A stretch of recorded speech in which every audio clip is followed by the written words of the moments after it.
In the depths of the earth, where sunlight fades away and silence takes hold, terrifying tales lie hidden in the darkness of caves. From a brave expedition to recover decades-old remains to a burial site turned tourist attraction, today we'll get into 5 cases of people who lost their lives in caves.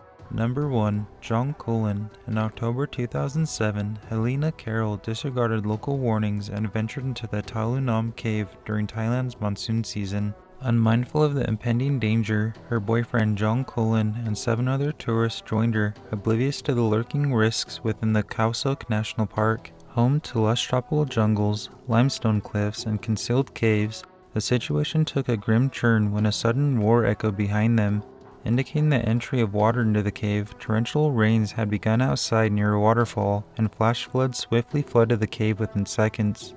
Helena and John, desperate for safety, started scaling the cave walls. While he attempted to swim for help, Helena watched in horror as other group members were swept away by the current, taking with them the flashlights that illuminated their path. In a moment of terror, Helena witnessed her loved John disappear into the relentless stream. 8 agonizing hours on the ledge passed before rescue teams reached Helena. When they finally pulled her out, the lifeless bodies of the others, including John, lay on the grass in coffins. The harsh reality struck Helena when she realized she was the sole survivor. Among the deceased was a 10-year-old German boy whose mother chose not to join the cave tour, allowing her son to go without her. Victims of nature's ruthlessness also includes a Swiss couple with their 2 teenage daughters and 2 Thai guides. The tragedy underscores that sometimes the locals' warnings are the only light that can guide the path to survival. Number 2. John Edward Jones. In November 2009, John Edward Jones, a guy who loved exploring caves, had his last adventure in Nutty Putty, Utah, a cave that turned into his grave. This 26-year-old American, who grew up exploring underground spaces since he was a kid, never thought his passion would lead to such tragedy. John was on vacation with his brother Josh and 9 other friends when they decided to check out Nutty Putty, a cave located in southeast Utah. What started as a chill exploration took a dark turn when just an hour into it, John took a different path, thinking it was the birth canal passage.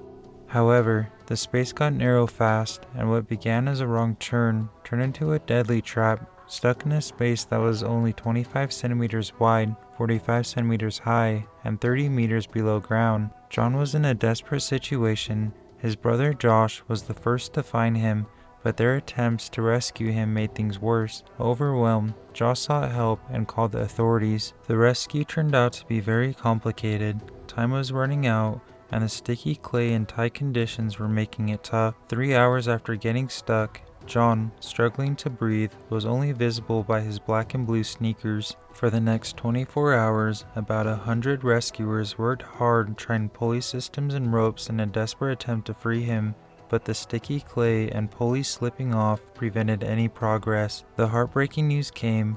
John had a heart attack and died inside the cave. The eerie part comes after his death. Facing an almost impossible task to retrieve his body, the authorities made a deal with John's family to leave him in the cave and seal it up for good. Despite some cave enthusiasts trying to object, the cave was closed off with concrete, becoming a permanent tomb. In memory of John, his loved ones placed a plaque outside, making the spot where darkness swallowed a life. Number 3. William Floyd Collins. Let's go back almost a century. On January 30th, 1925, William Floyd Collins got stuck in a passageway deep within Kentucky's sand cave. What happened next is terrible, and it shows how some people's curiosity can go way too far. The cave explorer not only buried once, but was buried 4 times, turning into a morbid tourist spectacle. On that fateful day, Collins, a 37-year-old and very experienced cave explorer, was looking for an entrance into Mammoth Cave in Sand Cave, Kentucky. The caves in the area were split into small tourist spots, and Collins' family managed Crystal Cave, a beautiful but less visited cave he had discovered in 1917. However, this place was a bit off the beaten path for many visitors, with the extensive Mammoth Cave getting all the attention. Despite his experience in underground adventures, on that day Collins was ill-prepared for disaster. With only a kerosene lamp to light his way, he He accidentally knocked down the lamp and pulled a stone, causing it to fall on his leg, getting stuck in a narrow tunnel. Although a rescue effort was initiated, Cullen's struggle for survival became a national media sensation. Between two world wars, with vendors and curious onlookers gathering along with journalists, they could reach him through the cave to bring him food and water. The disaster struck on February 4th when the tunnel collapsed, making it unreachable. Another rescue shaft was started, but when they finally reached Collins on February 17th, he was already dead. The recovery of his body took 2 months, and a funeral was held at the cave's entrance before his remains were cast into darkness. But here's where the story gets even stranger.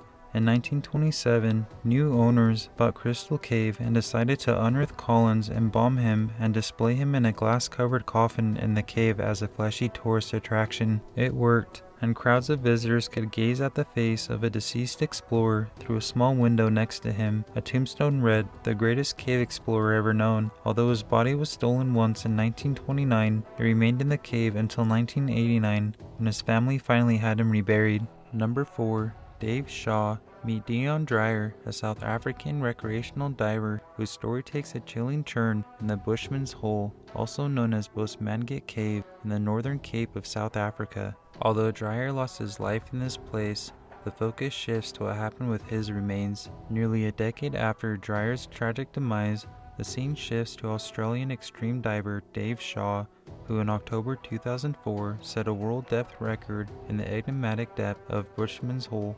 Yet his triumph was overshadowed by a morbid discovery. At a staggering 270 meters, nestled at the bottom of South Africa's deepest freshwater cave, Shaw uncovered the remains of Dion Dreyer, the intrepid soul who had dared to plunge into the depths of the Bushman's Hole. Dave Shaw, a commercial airline pilot, technical diver, and fearless adventurer, had achieved several diving records and faced seemingly impossible challenges in his life. Unable to retrieve the body on his first attempt, Shaw promised Dreyer's family that he would return their son's remains. On January 8, 2005, Shaw, accompanied by a team, dove into the water to fulfill his promise. Dreyer's family watched the operations from the surface as divers took turns plunging into the abyss to provide support in case of problems. 30 minutes into their dive, Shaw should have been returning with Dreyer's remains, but something went wrong. His light, which had previously shone at the bottom, remained still. An hour later, a message emerged on the communication line: "Dave is not coming back." The tragedy had doubled. Neither Dreyer or Shaw was coming back. Shaw had inadvertently documented his own death through the lens of his camera. As he tried to secure Dreyer's remains in a rescue bag, the unfolding horror revealed that the body, instead of remaining in a skeletal form, had undergone a process of mummification, causing it to float. The situation became increasingly desperate. With the body floating and swaying, the ascent became nearly impossible, and the cables meant to help bring up the body got tangled with his own. Shaw's struggle to cut the cables and his final efforts are seen in the footage before everything goes dark. 3 days later, in a twisted turn of fate, both bodies floated near the surface. As the diving team retrieved them, Dave Shaw had kept his promise, but at a terrifying cost. Number 5. MK. Let's dive into our final case today, a chilling incident that unfolded in 2002 when divers stumbled upon the lifeless body of MK, as indicated in police reports, at the bottom of an underwater cave in Croatia, a daunting 54 meters beneath the surface. MK was alone, his scuba mask was removed, and a knife was eerily plunged into his chest. Initially, law enforcement entertained the notion of a homicide. MK had ventured into the deep waters with his friends. The suspicion lingered that one of them had stabbed him, subsequently disregarding the body to conceal the crime. However, the forensic examination unraveled the truth, even more spine-chilling than any murder mystery. MK had become disorientated in the huge cave. As his oxygen dwindled, the grim reality of drowning set in. Faced with the prospect of a harrowing demise, he swam towards an air pocket nestled between two rocks, desperately attempting to gasp for air. Regrettably, it proved insufficient to secure his survival. In the dire situation, he confronted the awful realization of perishing in a subaquatic cavern would be agonizingly dreadful and protracted. Faced with the unbearable torment of drowning, MK made a decision to end his agony. He used his own knife to stab himself in the chest, embracing the morbid choice of self-inflicted harm over the relentless agony of drowning. That's all for today. Maybe you want to think twice before diving into the beauty of cave exploration. Before you go, don't forget to subscribe to the channel and hit the notification bell for more videos like this.